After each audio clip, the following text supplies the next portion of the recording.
Are you ready? Yeah, I'm super. I'm good. Are you ready to go? Are you ready to go? Are you ready to go? I'm ready. Welcome to Procurement Says No, episode 29. Yowza, man. Crazy, 29. And just as I have to say this every time because Ed punches me in the face if I don't, we are on Spotify. We are on Amazon Music. I didn't know that until the other day. Oh. We are on Apple Podcasts. We're on FaceFriend. We're on X, formerly known as Twitter, or the other way around. And of course, we are now on Alchemy, where Alex Jennings can often be seen proudly wearing his Procurement Says No t-shirt. And you can too by getting in touch with us or by looking on eBay and choosing the size and style of your liking. Oh, super. Sartorially excellent. Lovely. They are a quality item. In fact, Alex told me the other day that he'd been wearing his t-shirt in Dubai recently. Oh, have the orders been flooding in? Yeah, millions. Here's a walking billboard. What more could one ask for? And who knows, we might even be doing mugs soon. Mugs, yes. With a picture of Richie's ugly mug on the mug. Oh, funny. So, we've got lots of exciting things today, Ed. Mostly about Mr. Trump and his tariffs. Yes, exciting. Well, not exciting times if you're a pensioner and the stock market's gone down about 10%, I think, in the last few days. Oh, dear. Yes. So pensioners will have to go back out to work. But that's a good thing, isn't it? Because the government want more people to work. Even though there are no jobs. Well, yeah, apparently. But anyway, more people need to be working, Rich. There must be jobs. There must be lots of jobs. I think there's loads of jobs. I think there's about 1 million vacancies, isn't there? Yeah. Yeah. In the UK, that is. I don't know about elsewhere. Ooh. So let's see if that does the tariffs help get the grey pound pensioners back to work. Pension. Hurrah, so they can work in care homes looking after other old people. Hurrah! Excellent. It's a circular economy. Yes, exactly. Or in shops that don't exist anymore on the high street. In fact, you could have old people looking after old people on a job share.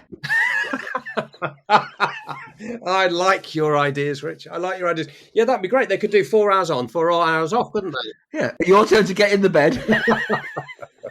You see, we've got all the good ideas here on Procurement Says No. It's not just procurement. Oh, no. We can solve all the world's problems.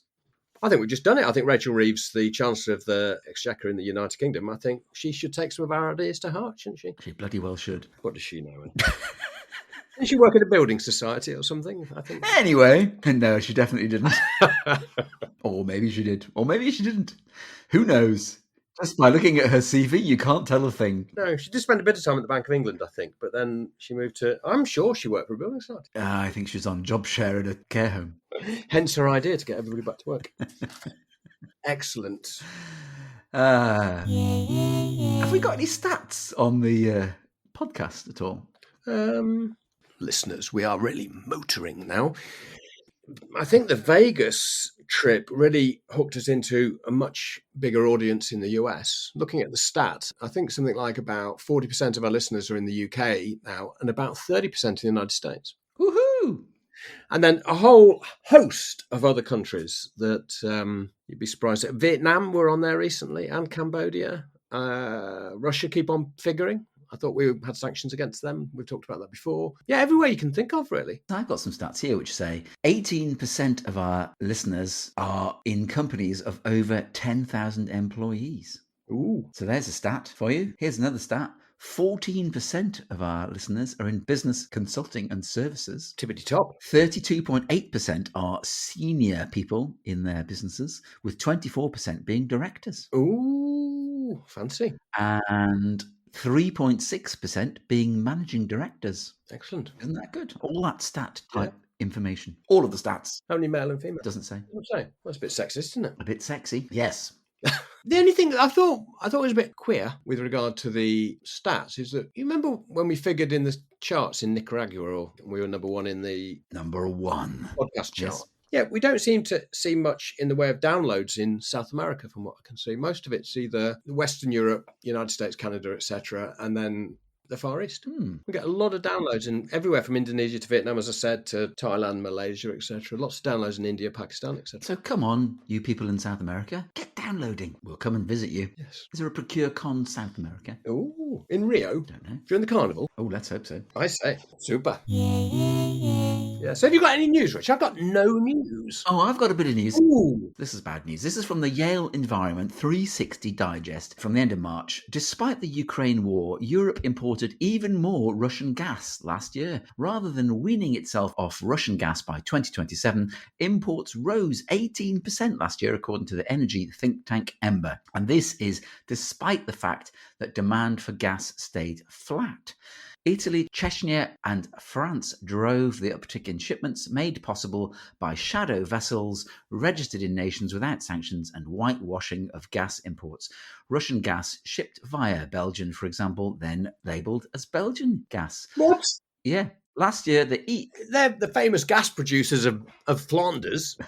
Last year, the EU imported 21.9 billion euros of Russian fossil fuels, which surpassed the 18.7 billion euros in financial aid provided to Ukraine. Unbelievable. It just beggars belief, doesn't it? No, it does. It does. And that was a bit of politics. That was global politics we were doing there. They just don't care, do they, really? The world is run by charlatans. I think it is. Not the band, the Charlatans. Oh. Tim Burgess and his pals are not in charge of world events. No. But they might as well be. For all that politicians do for us. Some people have been moaning about one of the coal-fired power stations being pulled down in Germany. But if you look at Germany as well, which is supposedly very socially responsible and clean and environmentally conscious, they extract zillions of tons of coal, don't they? Yeah, well, the whole country is built on coal, isn't it? Well, it's just they don't care, do they? Really? Politicians. They've probably worked out that actually extracting coal probably makes a bit of sense in the short term. Yeah, but it's not the short term, isn't it? Is it? It probably makes sense in the long term. The destruction of the environment. Excellent, yes. More news, and it's from CIPS. Yes! It's from the back end of March as well on their website. Yes, their website is now fully up to date and it's lovely. This is CIPS backing an EU-funded project on gender equality and sustainable farming in Rwanda. What? ActionAid, an international charity dedicated to tackling gender inequality, is working with women farmer cooperatives in Rwanda to strengthen their sustainable farming skills. The project is supported by grants from the EU and the CIPS Foundation. And research from the charity reveals that 70% of the population in Rwanda is engaged in farming, yet 40% of fresh harvest perishes and goes to waste. 1/5 of the population faces food insecurity, while women farmers face particular disadvantages within agricultural supply chains. So this is a 3-year project being implemented and will help support women smallholder farmers in Rwanda to reduce post-harvest losses and boost farm incomes. Hurrah! So CIPS are doing that. Why is CIPS doing that? Probably because Ben's just been off to Africa, hasn't he? He's been saving the world. Yeah, he has. Hooray! Well Yeah. done to Ben. It's good that he's getting the house in order, isn't it? I think Yeah, it's all good. much bemoaned the lack of information on the CIPS website, and finally, It's all kicking off now at CIPS in a good way. And Ben's coming on. We just need to sort his diary out. So now it's time for Ask Rich and Ed, which in future episode of Ask Rich and Ed will figure with these questions. this is a repeat before you've even got the main broadcast on. Excellent. It's like the BBC. Absolutely. So this time, listeners, we're going to talk a bit less about technology and try and avoid that for a little bit. And let's talk a bit about the heart of procurement. Let's put a spin on it. Let's talk about how this might benefit you in your personal life, okay, based on our immense experience in doing all sorts of things. Yes. So this is a short one, Rich. This is from Keir Strummer. Okay. Keir Strummer says, is everything negotiable, Rich? Well, Keir, if that is your real name, the answer to this is, of course, yes. Ooh. Is death negotiable? Death is negotiable. All you got to do is summon up the devil and do a deal with him. Or go to hospital? Yes. And what about taxes? Tax? Tax is all negotiable. Ooh. Especially if you are the owner of a very large American corporation. Ooh. Particularly technology ones. A technology one in particular. I don't want to pay my tax. That's okay then. That's the thing, isn't it? So when you say, is everything negotiable? There used to be that phrase, didn't it? Everything's negotiable except death and taxes. And now they are too.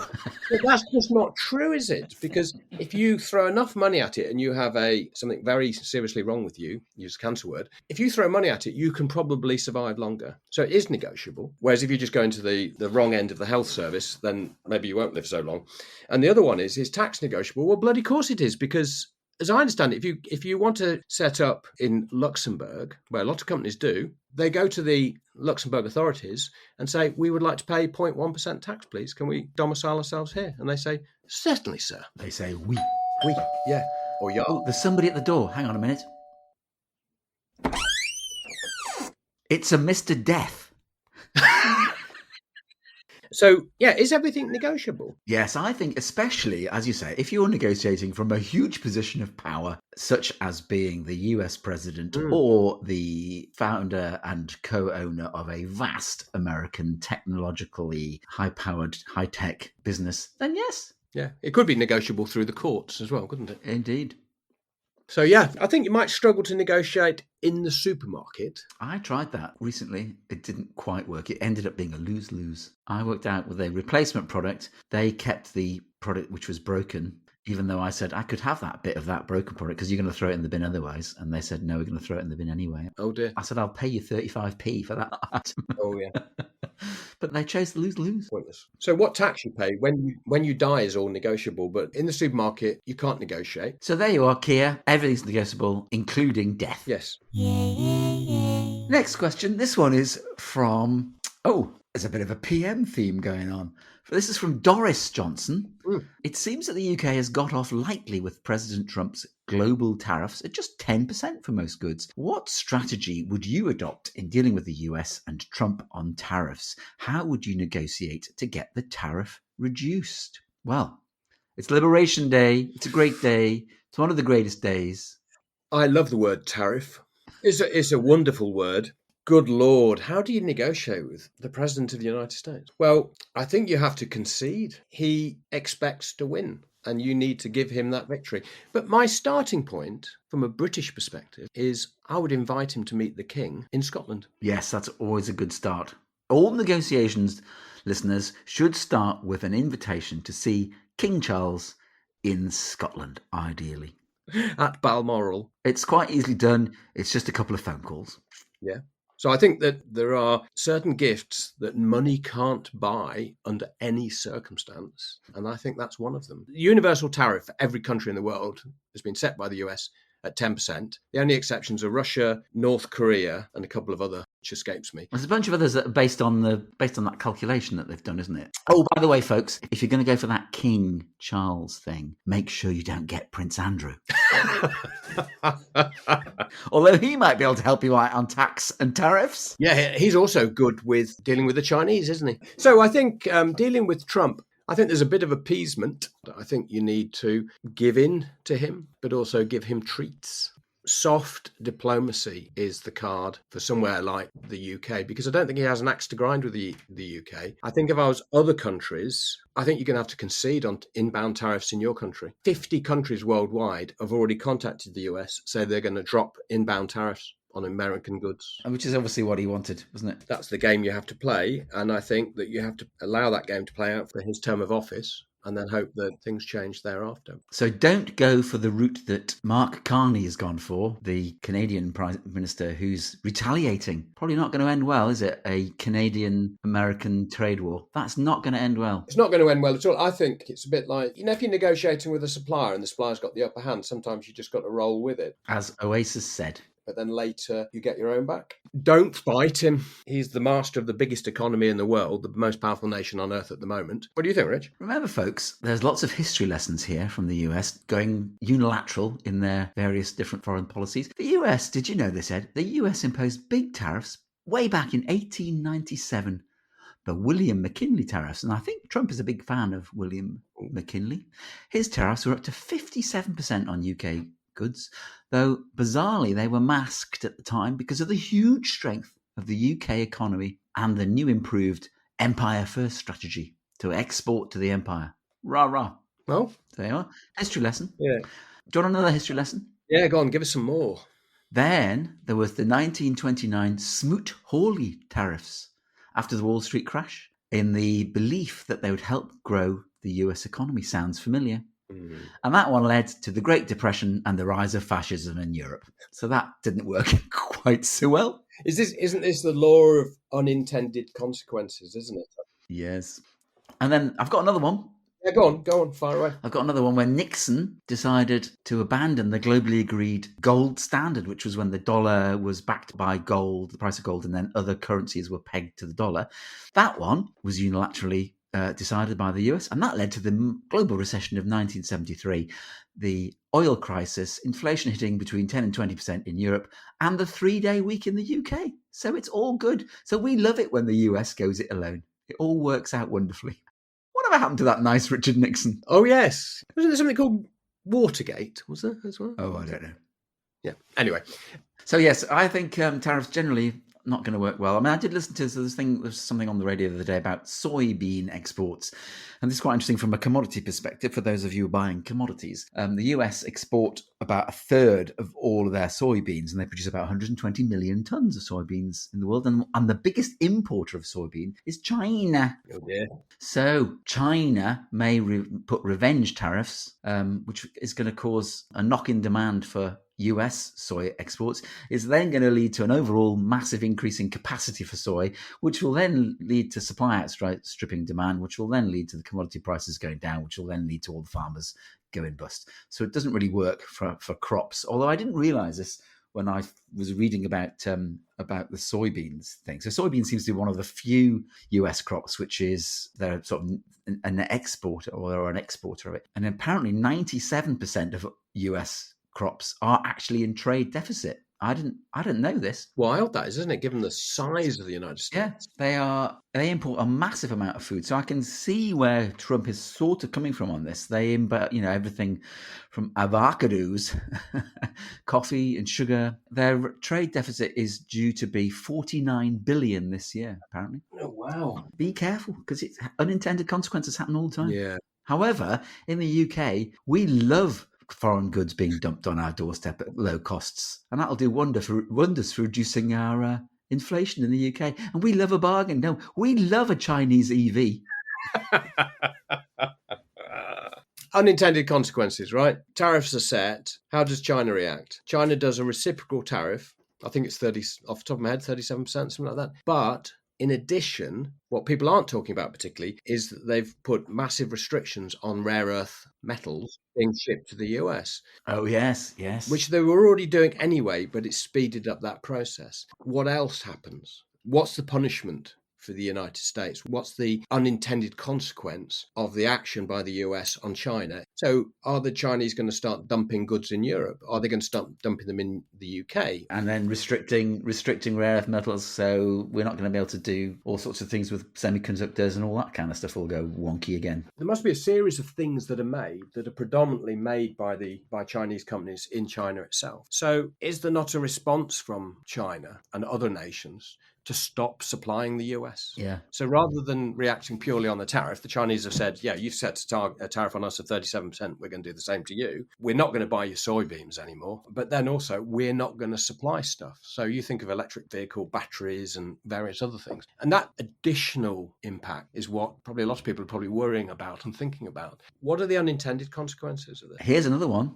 Tesla cars built in China, presumably they don't get exported to the US. Presumably the US has Teslas built in the US. Who knows? Well, most of the parts in the Tesla are made outside the US. I can't remember what the exact number was, but it was more than 50% of the car. So a Chinese Tesla is going to get imported to the US, or maybe they don't. But also Apple phones, they're all made in China as well, aren't they? Some in India, some in China, one or two other nations, I think. So we're going to have a massive influx of Apple phones, everybody. Everyone gets an Apple phone. What's the unintended consequence here? The unintended consequence is... We know that the stock market has fallen at least 10%. It'll come back. It always does. And then we've got the whole, what's inflation going to look like?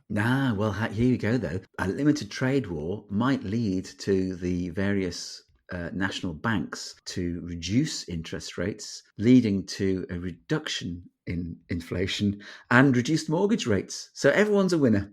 And a reduction in the value of your currency. Of everything. Yeah, so you reduce your interest rate, the value of your currency falls, which makes import costs higher. Add to that a tariff, things have just gone up in price. So, in summary, tariffs not that good for the global economy, in our view, as being completely ignorant of economic issues. Oh, actually, no, you got a degree in it, haven't you? So you count. Yes, the consequence of tariffs is global recession. Whether you're a Milton Friedman advocate or a Keynesian economist or whatever, the end result is broadly everybody gets poorer. Yes. However, it could all well just be, back to question one, a big negotiation tactic, which it seems to be a lot of it. Let's see how all this pans out over the next few weeks. You know what? I feel it's not a negotiation tactic. Because I've seen some stuff from Donald Trump about 30 years ago advocating his view that tariffs are the answer. Right. He loves tariffs. So I think it's so deep-seated with him. He thinks it's the right thing to do to protect the US economy. Time will tell. And the other one is the markets don't like anything being done drastically, do they? It is interesting, isn't it, that he didn't say, I'm going to impose tariffs of X, Y, Z, and they're going to be imposed from April the 1st, 2026 or 2027, thus giving other nations, other companies time to look at their investment policies in the US or whatever, or come to another trade agreement, and just giving everybody a bit of time. And that's one of the things about negotiation. We're going to come on to this on another question about giving yourself an out, giving yourself room for maneuver rather than saying, this is the position, I'm not moving from it. Yeah, and also, do we actually know what his goal is with the other countries? So is it just you've got to invest in the United States? Is that his minimum position? And does he really want that, though? Does he really want Chinese companies in the US? I wouldn't have thought so. That could be another unintended consequence. I think this episode might be called Unintended Consequences. Right, we have another question. So this one is from Hugo Sanchez. How do I get the best deal for my foreign holiday on flights and accommodation, Ed? Don't go on a package holiday. You see, my first answer to this is go on a package holiday. The way to get cheaper holiday deals is really all around timing. The further ahead you buy flights, generally speaking, the cheaper they are, but you do get a blip just before the flights go, if they've got capacity. And it's the same with hotels. So I think there's a bit of a long game with booking holidays. Also look about a month out from your flight, because there's a sort of a sweet spot, isn't there, about a month out, where sometimes they reduce. Air fares are dynamically priced, which mean they can move minute by minute. So continually scan the market, and look at what the prices are doing. There's also some apps out there. Skyscanner is one, isn't it? There's one that measures prices and tells you whether the price is at its lowest point. Right. And it's the same with hotels. The other thing with hotels is sometimes if you join the frequent stay plan thing with them, you get discounts for being a member. Descuentos. If you're flying long haul, if you're prepared to be flexible, so let's say you were flying to Sydney, Australia, from, let's say, Paris, the way to get the cheap flight is by breaking the journey. So flying from Paris, say, to Istanbul, to Doha, and then on to Singapore, and then to Australia. That will make the price cheaper. You're not having that easy, 21-hour journey, but making it over a few days will make the price of the flights a lot cheaper. And then the other one is just being flexible. If you can be flexible about when you go on holiday, going back to your package holiday, Rich, if you can say, I can go within that window, you'll get the distressed stop. And would you believe distressed package holidays generally are the better hotels and better accommodation? Who knew? Yeah, because people who are booking their holidays, the ones that they generally book first will be the cheaper. Alternatively, just book online through a travel agent for ease. Pay them their margin. Pay them their margin. And one thing that it does give you, though, it does give you an ABTA guarantee. Yeah. And if it all goes horribly wrong, at least you'll get your money back. Whereas if you book everything individually, you, as you say, if you want more flexibility, you'll probably get better pricing and you can get insurance. The other one is only book it on your credit card, because if you book it on your credit card, you get the money back. Yes, get refunds, don't you? And remember, if you're going to fly via, as Ed's suggestion, breaking up the flight, remember not to use Syria as your drop-off point. Or North Korea, or Iran. Yeah. Yes, so avoid those places. Yes. That would be good. Okay. Yes. Got one for you, Rich. Yes. This is from Christy Allstrop. I'm in the middle of a stressful house buying process. Do Rich and Ed have any tips from the world of procurement that might help? Well, the thing to have at the back of your mind at all times when buying a house is that people buying houses are typically slightly mad. This is a case of most people in the world are slightly mad. And unfortunately, most people in the world are not trained in negotiation and therefore can be very hard to negotiate with because they don't really understand what the rules are. And they just think, I'll go in hard on everything. And they don't understand that a credible position is important. And they don't understand about leaving the door open for movement. And they don't understand that they may not have the strongest negotiating position.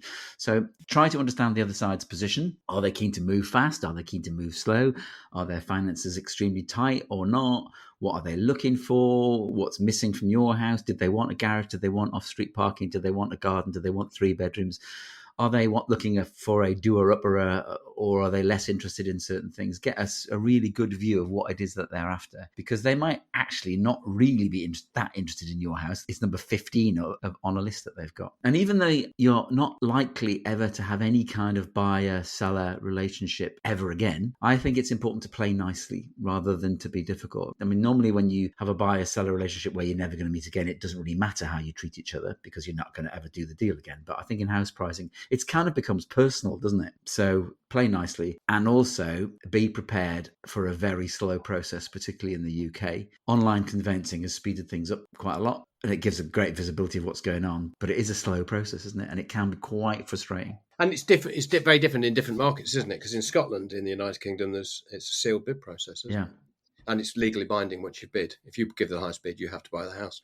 So it's different by territory. But I agree. I think be nice. Yeah, be nice. And seek to get things thrown in for free, I think. Don't be shouty as well. Never be shouty. And one thing, we were talking crazy people, we were selling a house years and years ago, and that was our first house. The buyer wanted us to go faster and faster, and we said, well, we can only go as fast as we can go.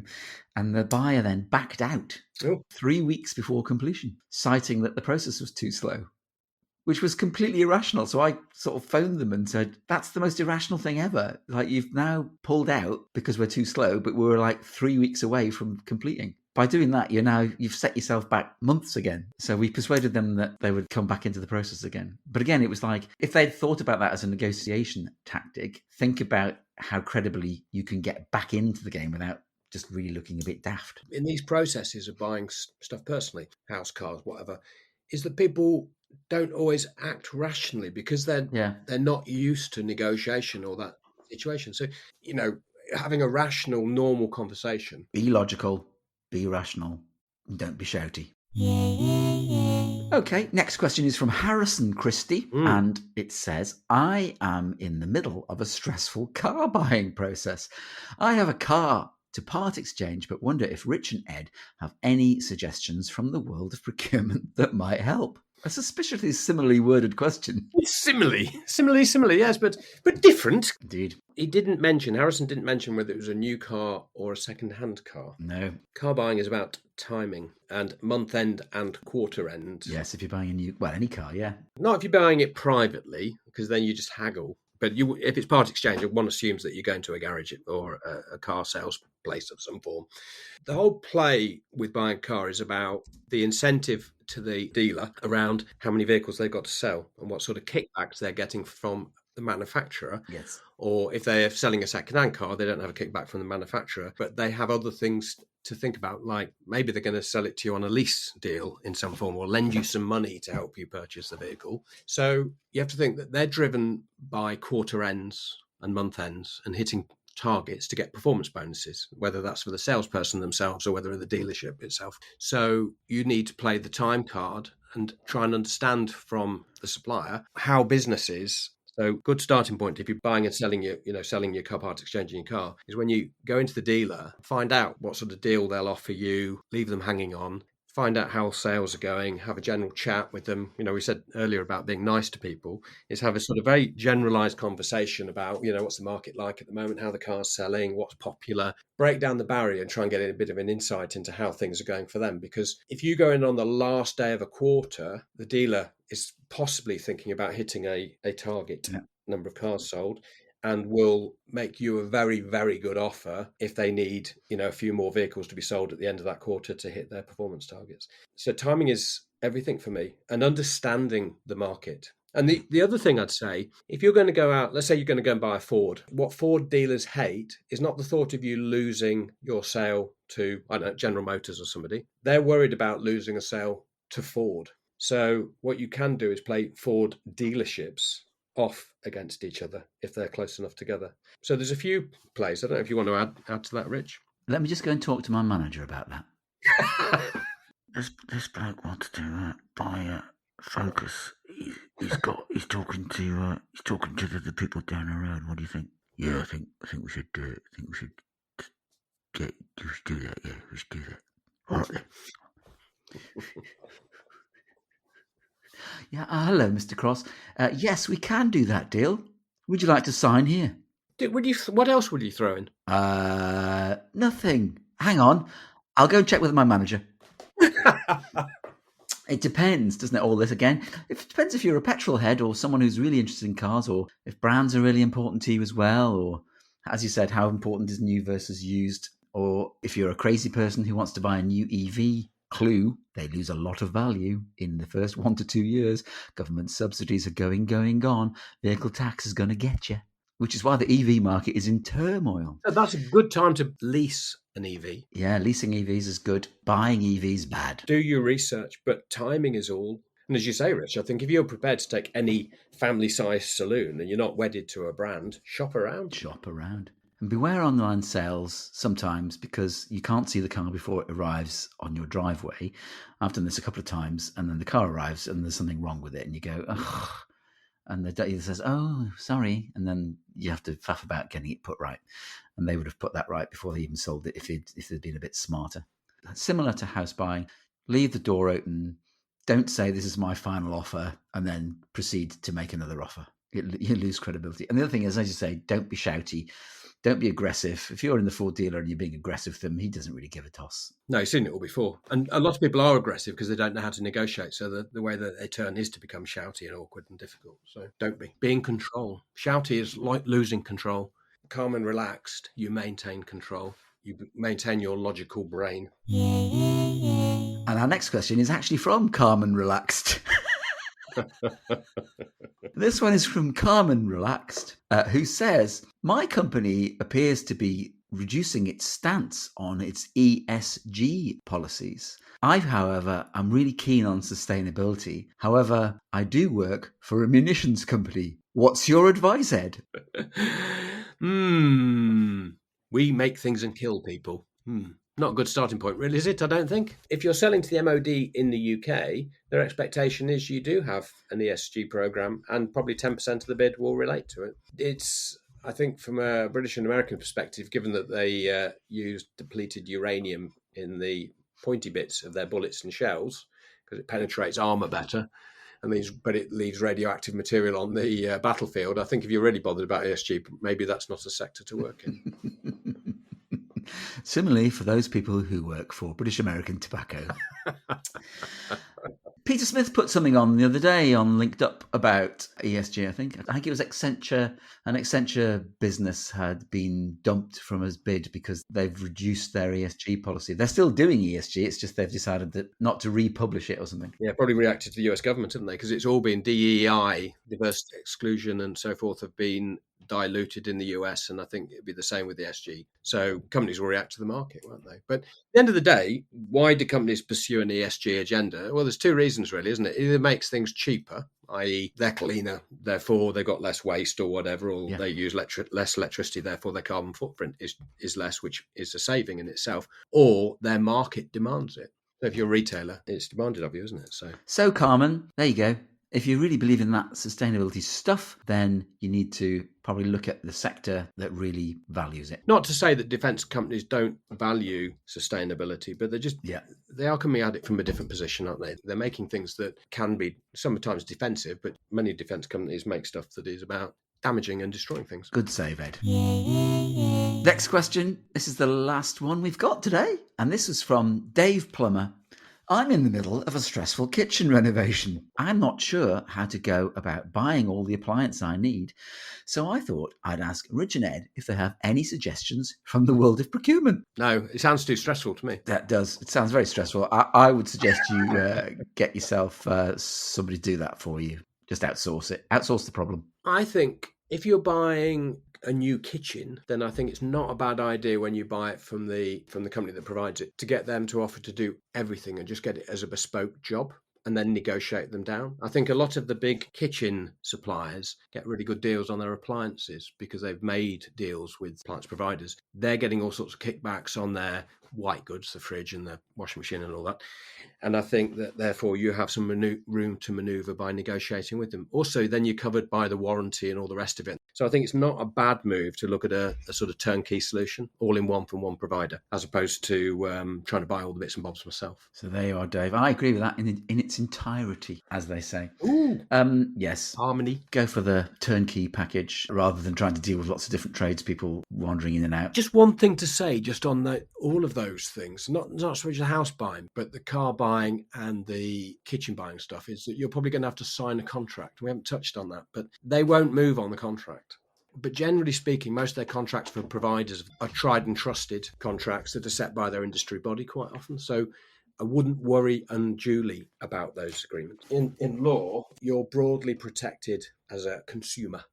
But generally speaking, the suppliers don't want to screw you over. But remember, if you're buying an American-style fridge, it's probably going to have a 20% tariff on it that's been imposed by the EU. So make sure you import it via Sheffield rather than Belfast. 10% at Sheffield, 20% if you're buying the same thing from America into Belfast. So there you go. But if just on a positive note, if because of all the tariffs that Trump has put in place, the American dollar loses value, that means the pound will be stronger against the dollar and things will be cheaper from the US, and that will negate the 10% tariff. You see, it's all swings and roundabouts, isn't it?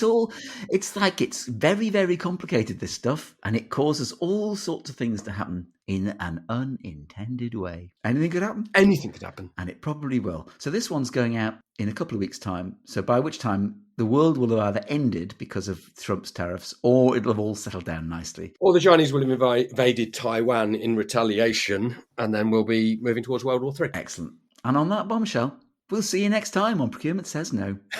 Ta-ta! Bye-bye. Super.